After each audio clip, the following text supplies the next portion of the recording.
오늘 하나님 주신 말씀 함께 읽겠습니다. 사도행전 21장 1절로 16절입니다. 사도행전 21장 1절로 16절 교독해서 함께 읽도록 하겠습니다.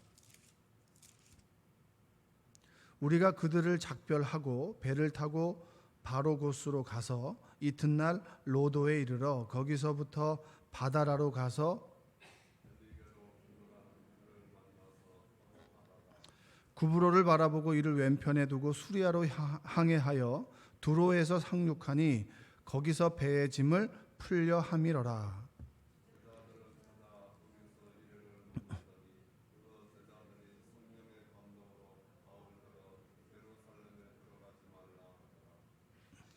이 여러 날을 지낸 후 우리가 떠나갈새 그들이 다 그 처자와 함께 성문 밖까지 전송하거늘 우리가 바닷가에서 무릎을 꿇고 기도하고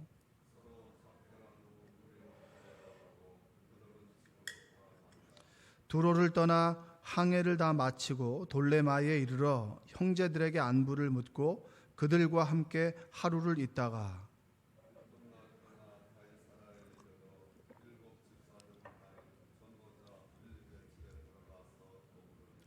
그에게 딸 넷이 있으니 처녀로 예언하는 자라.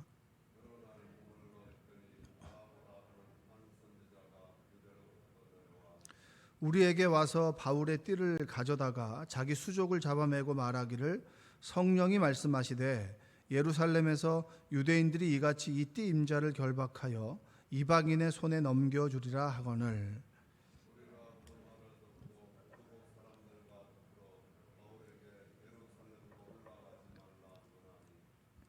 바울이 대답하되 여러분이 어찌하여 울어 내 마음을 상하게 하느냐 나는 주 예수의 이름을 위하여 결박당할 뿐 아니라 예루살렘에서 죽을 것도 각오하였노라 하니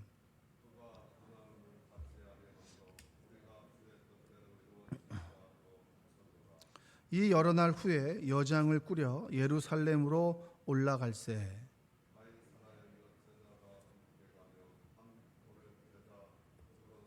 나손을 데리고 가니 이는 우리가 그의 집에 머물려 함이라.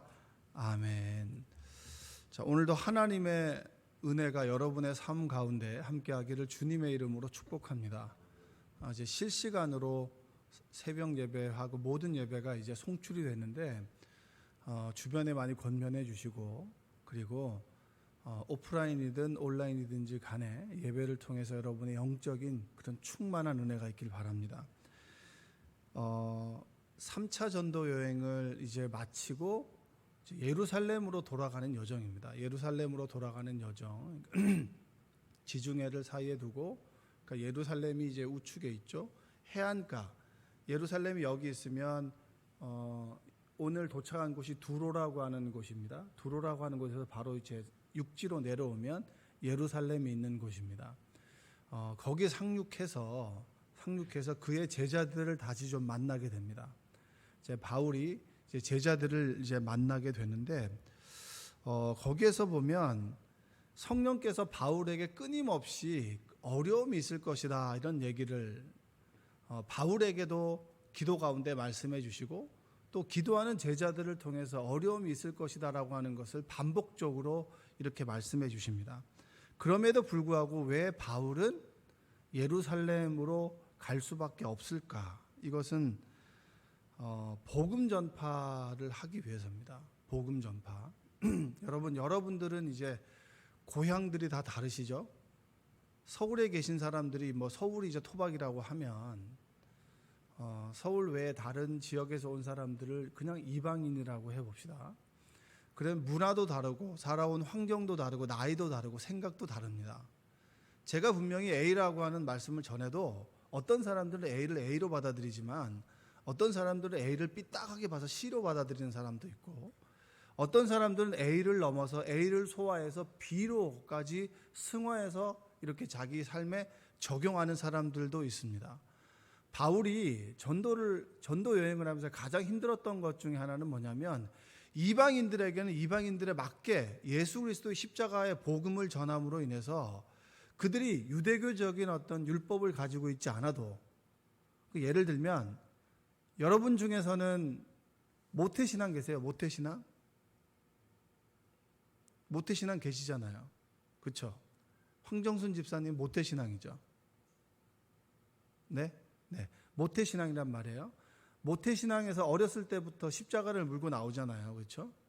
그리고 모태신앙 중에서도 제 친구들은 보면은 3대째 목사님, 아들 뭐 이런 친구들이 있단 말이에요. 그 친구들은 여러분 달라요. 어렸을 때부터 웬만한 전도사님보다 나아요. 목사님 아들들이. 그냥 아빠 힘든 거 다 알아요. 등 너머로 설교 준비하는 거나 그다음에 교인들의 관계 어려움이나 경제적인 어려움이나 이런 것들을 목사의 아들들은 알죠. 그러면 그들은 자라서부터 모든 것들이 기독교 문화권입니다. 그러니까 하나님을 떠나서는 생각할 수가 없는 거예요. 근데 뒤늦게 청년 때 예수를 믿은 사람들은 그런 문화가 아니란 말이에요. 굉장히 낯설죠. 뭐 불교에도 몇 번 갔다가 이제 온 사람들은 이 기독교 문화라고 하는 거, 통성기도를 한다라고 하는 거, 그 다음에 박수 치면서 찬양한다라고 하는 것들이 굉장히 어색합니다. 저는 어렸을 때 어머니 따라서 갔을 때 부흥회를 하면 사람들이 그렇게 소리를 지르는 거예요. 그게 처음엔 너무 놀랐는데 매번 가다 보니까 그게 너무나 당연한 거예요. 옆에 소리를 지르면서 기도하는 사람들을 그냥 옆에서 보면서도 딴짓할 수 있을 정도로 그냥 어렸을 때는 그게 당연한 문화가 되는 거죠. 그러면 다양한 사람들이 이 교회에 모였을 때 이것이 화합하는 것이 쉽겠습니까? 어렵겠습니까? 당연히 어렵죠. 자, 주여 이름을 부르면서 기도하겠습니다라고 했을 때 어렸을 때부터 그것이 익숙한 사람이 있고 어떤 사람들은 왜 이렇게 시끄럽게 기도해? 그냥 조용히 기도하면 되지. 하나님이 그렇게 귀가 어두워? 라고 얘기하는 사람도 있을 것 아닙니까?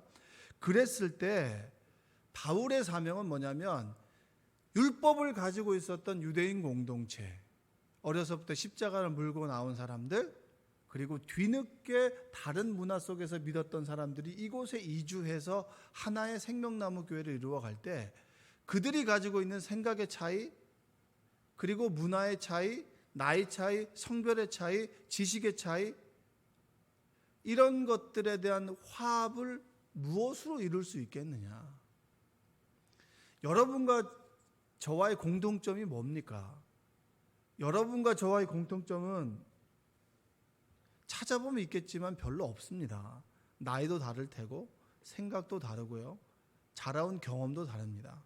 그러나 여러분과 제가 모든 것이 다르지만 공통적으로 가지고 있는 경험은 뭐냐면 예수 그리스도의 십자가의 복음을 경험했다라고 하는 겁니다. 할렐루야.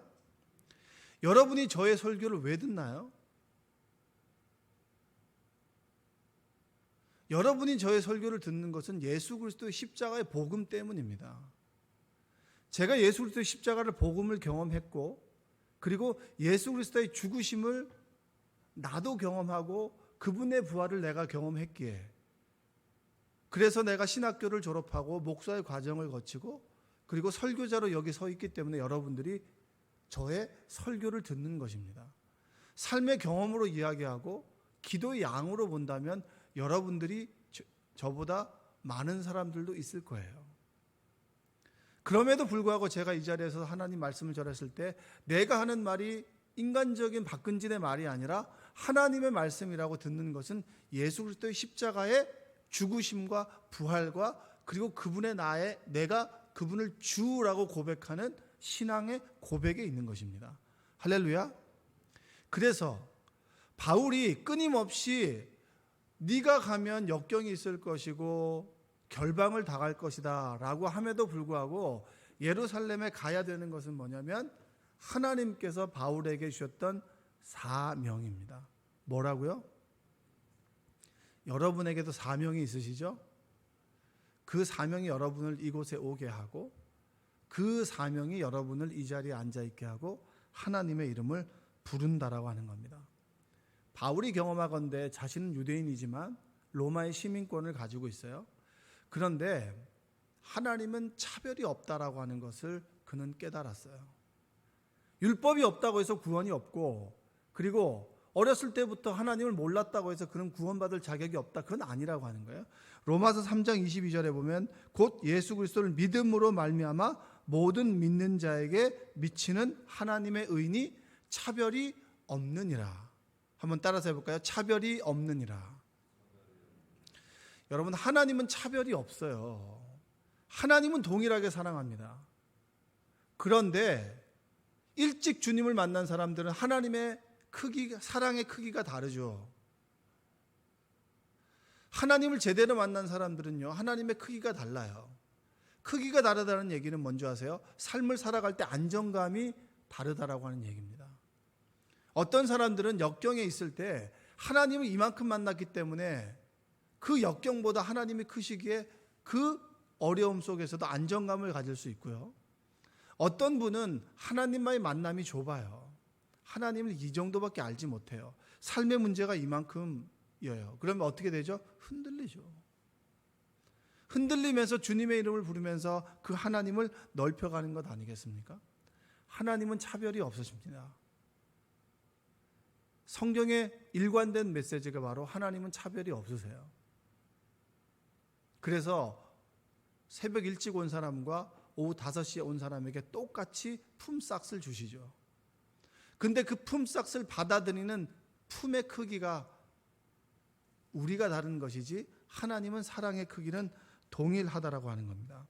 자, 바울이 끊임없이 역경이 있음에도 불구하고 사명이 있기에 예루살렘으로 간다.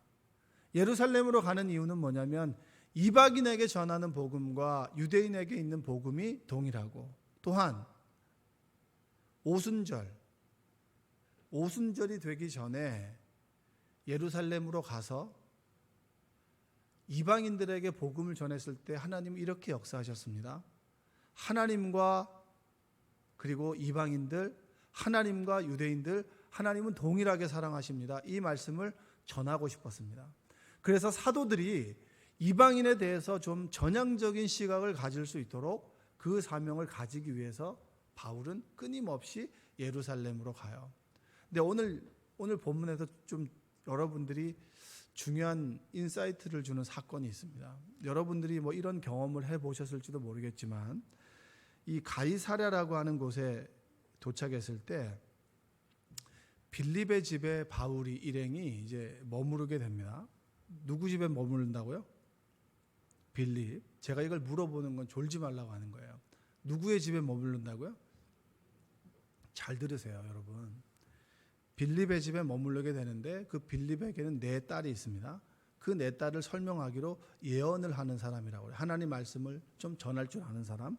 11절 한번 읽어볼까요? 11절 한번 읽겠습니다. 자, 시작.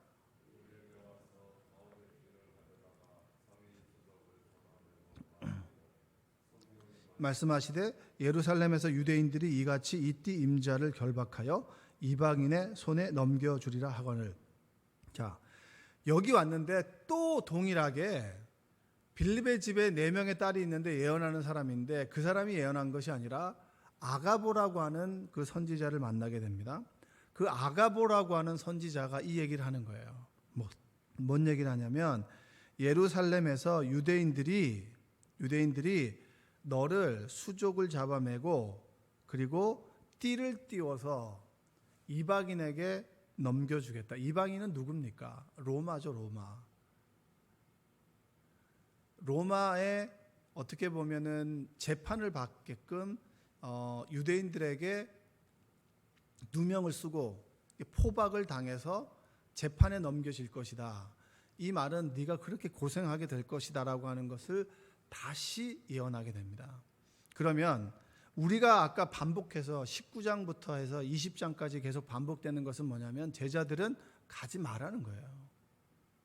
인간적으로 봐도 이런 어려움이 올 것이 당연히 예상되고, 그리고 기도했는데도 바울의 어려움들이 눈에 보인단 말이에요.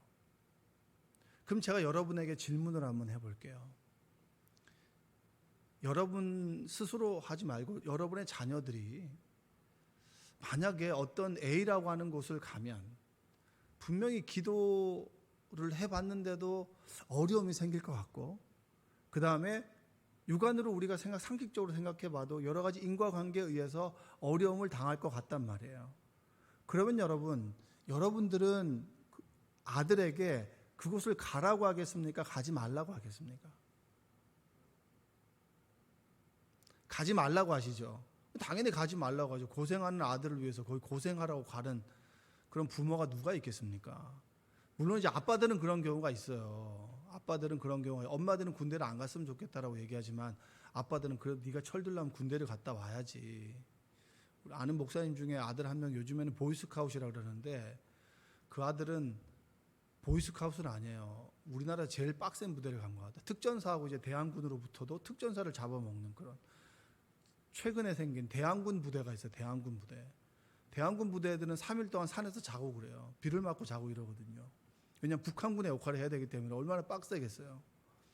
그런 군대를 갔는데도 그냥 잘 됐다고, 그런데 고생 좀 해봐야 된다고. 그런 부모가 몇이나 있겠습니까? 다 편한 대로 가게 하시죠. 내 삶에 어려운 문제가 생겨요. 분명히 그게 보인단 말이에요. 근데 하나님께서 그걸 자꾸 보여주셔요. 그럼 여러분 가야 되는 겁니까? 가지 말아야 되는 겁니까? 이 굉장히 어려운 문제예요. 당연한 문제 같죠? 바울의 인생이니까 내 인생과 다르기 때문에 우리는 쉽게 얘기합니다. 바울은 사명이기 때문에 가는 건 당연하고, 바울 옆에 있는 사람들은 가지 말라고 하죠. 자, 12절 한번 읽어볼까요? 12절. 우리가 그 말을 듣고 그곳 사람들과 더불어 바울에게 예루살렘으로 올라가지 말라 권했다. 13절 바울이 대답합니다. 바울이 대답하되 여러분이 어찌하여 울어 내 마음을 상하게 하느냐? 나는 주 예수의 이름을 위하여 결박당할 뿐 아니라 예루살렘에서 죽을 것도 각오하였노라 하니 어떻게 받아들여야 되나? 포박과 결박을 당할 것이다 라고 하는 것을 바울도 기도했는데 안 합니다. 어려움이 찾아올 걸 하나님께서 보여주셨어요. 여러분이 기도했을 때 내 삶의 앞에 일을 놓고 어떤 결정하는 그 순간에 어려움과 힘들과 결박하는 일이 생긴다라고 하면 여러분들은 그것을 해야 되는 겁니까? 안 해야 되는 겁니까? 안 해야 되는 거죠. 왜냐? 하나님께서 내 삶에 형통함을 주시니까. 근데 바울은 그것을 불사하고 가겠다라고 얘기를 해요. 하나님은 여러분, 우리가 기도할 때 하나님의 응답은 늘 좋은 것만 주시나요? 여러분의 인생에 한번 생각해 봅시다. 내가 하는 것마다, 손을 대는 것마다 30배, 60배, 100배 열매가 맺혀져야 되는 것만 그것이 하나님의 뜻입니까? 여러분이 선택한 것 중에서 열매를 맺었던 게 몇 번이나 있어요. 10번의 선택을 했다 치면 정말 잘해서 한 선택이 3번 정도 되면 7번의 선택은 다 저주받은 건가요? 하나님께서 우리를 버리신 겁니까? 이거 정말 중요한 문제예요. 내가 선택을 했는데 고생한 여러분 시간들이 있을 거 아니에요. 그럼 하나님께서 우리를 버리신 건가요? 그 선택을 할 때도 우리가 아무리 믿음이 없어도 기도는 하죠. 덥석덥석 선택을 한다 할지라도 기도는 합니다. 물론 이제 이건 여러분을 높게 평가하고 여기 온 사람들은 기도를 했다라고 보면 기도 안 하고 그냥 한 사람도 있겠죠. 그러나 대부분 기도를 합니다. 자기 인생이 소중하기 때문에. 왜 기도를 안 하겠어요? 내가 기도를 했음에도 불구하고 하나님께서 분명히 그것들을 어느 정도 다른 사람의 입술과 내 마음을 통해서 보여줬음에도 내가 그 선택을 해서 고생을 해요. 어려움을 겪어요. 그리고 조금 내 마음에 후회스러운 상황이 와요. 그러면 이건 잘못된 선택을 한 건가요? 여러분, 굉장히 제가 추상적으로 얘기하지만 여러분 한번 여러분의 인생에 적용을 해보세요. 그렇게 말렸는데, 내 옆에 있는 부인이 그렇게 말렸는데 내가 기도하고 했어요. 기도했어요. 근데 그걸 잘 분간한 건지 분간하지 못한 건지 잘 모르겠지만 그 선택을 해서 고생을 했단 말이에요. 그러면 그것은 내가 잘못 선택한 것인가? 바울은 여러분, 바울에게 왜 하나님께서 끊임없이 결박과 포박을 당한 것을 보여줬을까요? 그것에 가지 말아라? 가지 않기 위해서 보여줬을까? 여러분, 저는 저의 인생 가운데 후회한 선택들이 몇 번 있어요. 후회했다라고 하는 건 그만큼 뭔가 마음이 힘들었다는 거죠. 그만큼 힘들었습니다. 직전 교회에 있을 때도 왜 거기를 가려고 하느냐? 그 교회를 가려고 하느냐? 근데 저한테 권해주는 목사님 말씀이 굉장히 네, 알겠습니다. 그냥 생각도 해보지도 않고 네, 알겠습니다. 그렇게 순종을 했죠. 제 아내가 그렇게 말렸어요. 너무 힘들 것 같다는 거예요. 기도만 하면 까맣게 보인다는 거예요. 그래도 왠지 가야 될 것 같은 마음이 들었어요. 그래서 마지막에 하나님께 기도한 적이 있죠.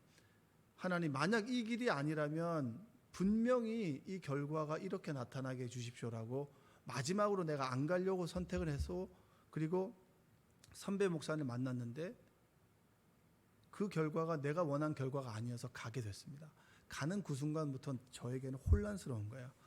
하나님께서 주변 사람들을 통해서 나를 말렸고, 그리고 힘든 일이 있을 것이라고 하는 것을 그래도 어느 정도 알았지만 그래도 할 수 있을 거야라는 마음이 들어서 갔습니다. 기도했죠.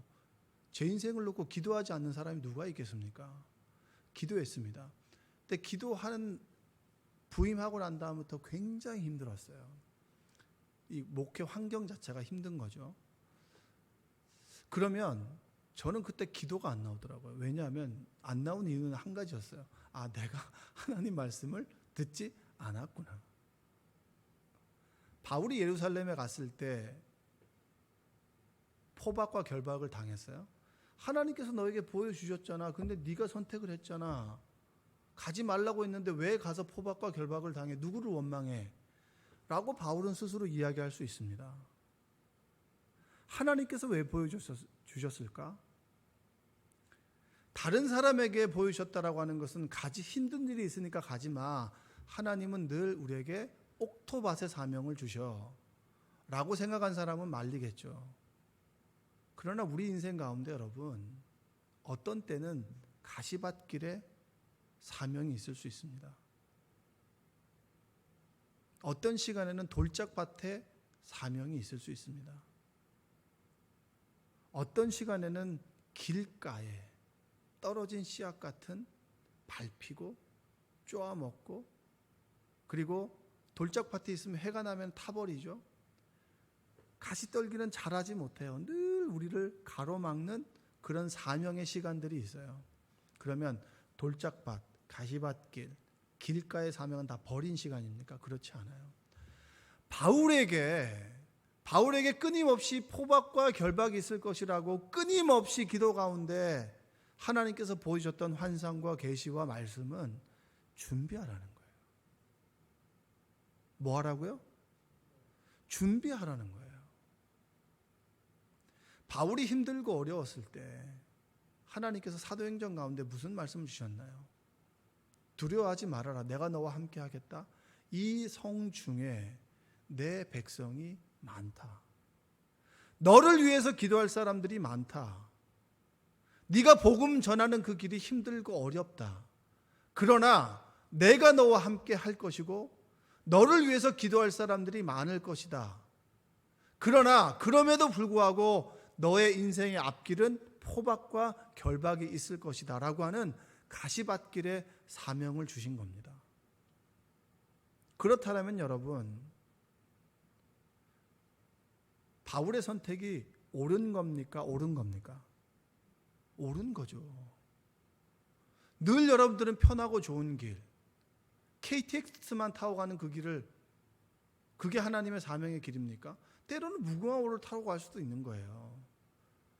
어떤 때는 여러분 밤새서 태백까지 가야 되는, 하루 종일 가는 통일호를 타고 갈 수도 있는 거예요. 그러나 어떤 순간에 무궁화호도 타고 통일호도 타고 어느 순간에 보니까 내가 SRT를 타고 KTX를 타고 가고 있는 그 시간이 있을 수 있겠죠. 여러분이 어떤 선택을 했다 할지라도 그 선택에 여러분의 사심이 들어가 있지 않고 하나님께서 원하시는 그 길이라면, 때로 우리가 일순간 힘들어서 후회를 할지언정 그 길은 하나님께서 원하시는 길입니다. 할렐루야. 저는 여러분, 제가 서두에 말씀드렸던 남들이 말렸던 그 길을 갔어요. 저는 기도가 나오지 않았습니다. 왜냐하면 남들은 가지 말라고 했고 나는 왠지 가야만 된다라고 생각했기 때문입니다. 그래서 고생을 해요. 그러면 사람들은 말하기 좋아하죠. 아니, 가지 말라고 그랬잖아. 거기 고생하는데 왜 가? 좀 편하게 있으면 되지. 편하게 있으면 되지. 왜냐하면 박사 과정을 들어간다고 이제 목회학 박사 과정을 들어간다고 다 원서까지 냈었거든요. 간다고 이제 교회에서도 이제 재정으로 세워놓고 하라고 했었고, 그리고 함께 하자고 했었고, 너무 좋은 환경이었는데 저만 쏙 갔으니 네가 내 말 안 들어서 고생하는 거잖아. 그러니까 저는 기도가 나오지 않아요. 여러분이 기도가 나오지 않는다 할지라도, 그리고 분명히 주변의 사람들이 그 길을 말려도 내가 가야만 하는 것이라고 해서 갔어. 결과적으로 고생을 해요. 그럼에도 불구하고 그것은 하나님의 길입니다. 할렐루야. 그 길에 버려둔, 하나님이 여러분들을 버려둔 것이 아니라 하나님께서 여러분과 함께 하실 것이고, 그리고 그 길을 선택한 당신들을 위해서, 여러분들을 위해서 기도하는 믿음의 사람들이 있고, 그리고 하나님이 함께 계시기에 그 길은 옳은 길이요 가야 될 길입니다. 신앙의 1세대들은 돌짝밭의 사명을 감당해요. 돌짝밭의 사명을 감당하고 그 돌을 걷어냈을 때 어느 순간에 내 믿음의 후손들이 어떤 사명을 갖게 되나요? 옥토의 사명에, 옥토의 삶을 살아가는 것이죠. 바울은 여러분 늘 씨앗을 심는 사역이었습니다. 아볼로는 물을 주는 거였고요. 자라게 하시는 분은 누구셨어요? 하나님이세요. 여러분이 혹시 남들이 만류하는 그 길에 있다 할지라도 하나님께서 이끄신다는 확신이 있다면, 지금 이 순간 하나님께서 내 삶을 이끄신다는 확신이 있다면 여러분 견디십시오. 그때는 지나갑니다. 내가 왜 그때 그 사람 말을 안 들었지? 하나님께서 여러분 가게 하셨기 때문에 그 길에 있는 거예요. 여러분의 탐욕과 여러분의 욕심이 아니라면, 하나님께서 그 길을 원하셨다면, 그러나 또 때로 내 욕심으로 사람들이 만류하는, 가지 말라고 하는 그 길을 진짜 간 사람도 있겠죠? 그럼에도 불구하고 하나님은 나의 욕망으로 내 잘못된 선택이라 할지라도 뭐죠? 선으로 인도하시는 분이 누구십니까? 하나님이세요. 합력해서 선을 이루신다. 여러분 베드로가 그러잖아요. 주님께서 십자가의 길을 계속 얘기하죠. 내가 다른 사람들의 손에 넘겨져서 3일 후에 죽을 것이다. 3일 후에 부활할 것이다 라고 하는 십자가의 사명을 계속해서 고백했을 때 베드로가 딱 알아듣고 그리 마옵소서. 주님께서 뭐라고 하셨죠? 사탄아 물러가라. 왜 사탄아 물러가라? 너는 하나님의 일이 아니라 사람의 일을 선택하는구나. 하나님의 일이 먼저예요. 여러분이 힘들고 어려운 그 시간을 살아가고 있다 할지라도 그곳에 하나님의 사명이 있고 하나님께서 부르심이 있다면 여러분 그것은 잘 가신 거예요. 그러나 내가 그 사명에 흔들려서 좌절과 절망 가운데만 있다면 여러분 우리 그 길을 벗어날 수가 없어요. 내가 돌짝밭에 있지만 하나님께서 나를 이끄신다라고 하는 사명과 확신이 있다면 여러분 기도하십시오. 그 길에서 하나님께서는 분명히 옥토로 인도해 주실 것입니다. 또한 욕망으로 선택한 길일지라도 합력해서 선을 이루어 가신 하나님을 믿는 여러분들 되시기를 주님의 이름으로 축복합니다. 그리고 여러분의 인생을 한번 보십시오. 여러분의 인생의 선택이 다 잘한 선택, 못한 선택이 있나요? 아니죠. 다 하나님의 인도하심이었다. 여러분 제가 가장 성장했던 때는 여러분 선택을 잘못했던 그 순간이에요. 제가 울며 불며 기도하고 내가 왜 이런 선택을 했을까라고 하는 것을 주님께 묻고 말씀에서 답을 찾고 그 답을 내 삶에 녹여낼 때 그것이 저에게 믿음이 되었고 신앙의 근육이 됐습니다. 잘못된 선택은 없어요. 그곳에 하나님이 계시다면 그 어디나 하나님의 나라입니다. 할렐루야. 여러분 좌절하지 마십시오. 절망하지 마세요. 지금 하나님이 계시다면 이 성중에 내 백성이 많다. 여러분을 위해서 기도하는 사람이 있고요. 그리고 하나님께서 여러분과 함께 계시다면 이 또한 지나가리라. 한번 고백하겠습니다. 이 또한 지나가리라. 좌절과 절망이 아니라 소망과 희망을 선택하고 희망으로 살아가는 여러분 되시기를 주님의 이름으로 축원드립니다. 기도하겠습니다. 사랑과 은혜가 풍성하신 아버지 하나님 감사합니다. 참 우리는 어리석습니다. 어리석고 어리석어서 때를 분간하지 못하고 이것이 옳은 선택인지 옳지 않은 것인지를 구분할 수 없습니다. 때로 하나님의 응답이라고 해서 그 길을 갔는데 너무 힘들고 어려워서 후회하고 낙심한 때가 얼마나 많이 있습니까? 또한 하나님께서 가지 말라고 한 길을 가서 사서 고생하며 힘들어하며 어려워하며 고생하며 후회하는 사람들 또한 있습니다. 그러나 하나님이 나와 함께 계시고 나를 버리지 아니하시기에 그 어디나 하나님의 나라이고 하나님께서 우리를 선한 길로 인도하신다는 믿음을 가지고 흔들리지 않도록 우리를 인도하여 주시옵소서. 아버지 하나님, 하나님께서 주시는 위로와 소망을 갖고 오늘 하루도 주님 안에서 주님을 찬양하며 살아가도록 우리를 도와주시옵소서. 예수님의 이름으로 기도합니다. 아멘. 우리 240장